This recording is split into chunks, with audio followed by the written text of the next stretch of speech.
হরে কৃষ্ণ। যখনই ভগবান শিবের প্রসঙ্গ ওঠে তখনই সর্বপ্রথম আমাদের মাথায় যেটি আসে সেটি হচ্ছে ভগবান শিব গাঁজা পান করেন, গাঁজা সেবন করেন। ঠিক আছে, তো ভগবান শিব সত্যিই কি গাঁজা সেবন করেন, সত্যিই কি গাঁজা পান করেন? তো আজকে আমরা সেই বিষয়টি জানব। ইন্টারনেটে অনলাইন জগতে আমরা যখনই ভগবান শিবকে সার্চ করি তখনই আপনারা দেখবেন ভগবান শিবের ছবির সঙ্গে দেখবেন যে ভগবান শিব গাঁজা সেবন করছেন। আর তথ্য প্রযুক্তি এত এগিয়ে যে তথ্য প্রযুক্তিকেই সবাই এখন সঠিক বলে মনে করে। কিন্তু আপনারা একটি জিনিস বিবেচনা করে দেখুন, ঐশ্বর্যের পরিপূর্ণ যিনি দ্বাদশ বৈষ্ণবের মধ্যে একজন, তিনি হচ্ছেন ভগবান শিব। যে ভগবান শিব আদৌ কি গাঁজা সেবন করতে পারেন?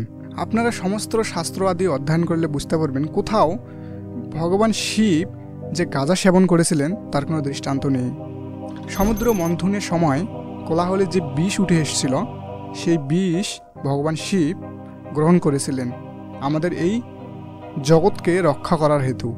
তো যিনি এই জগৎকে রক্ষা করার জন্য নিজেই বিষ পান করলেন, সেই শিবকে, সেই দেবাদিদেব মহাদেবকে আমরা বলতেছি যে তিনি গাঁজা সেবন করেন। এটা আমাদের কি ধরনের একটা ধৃষ্টতা? যারা প্রকৃত শিবভক্ত আছেন তারা এই কথা তো কখনোই বলবেন না, কিন্তু আমাদের যুব সমাজে অনেক কিছু ভাই ব্রাদার আছে যারা ভগবান শিবের ভক্ত হওয়ার নামে ছলে তারা হচ্ছে গাঁজা সেবন করে। আর তারা বলে যে ভগবান শিব যদি গাঁজা সেবন করতে পারে তাহলে আমরা করলে দোষের কি? তো তাদের জন্য ভগবান শিব কোথাও গাঁজা সেবন করেননি, এই জগৎকে রক্ষা করার জন্য তিনি বিষ পান করেছিলেন। আর আমরা একটা ভুলভাল কথা শুনেই আমরা মনে করি যে ভগবান শিব গাঁজা সেবন করেন। তো আমাদেরকে এই কুসংস্কার থেকে বেরিয়ে আসতে হবে। আমরা সবাই জানি যে তামাক আমাদের শরীরের জন্য কতটা ক্ষতিকর।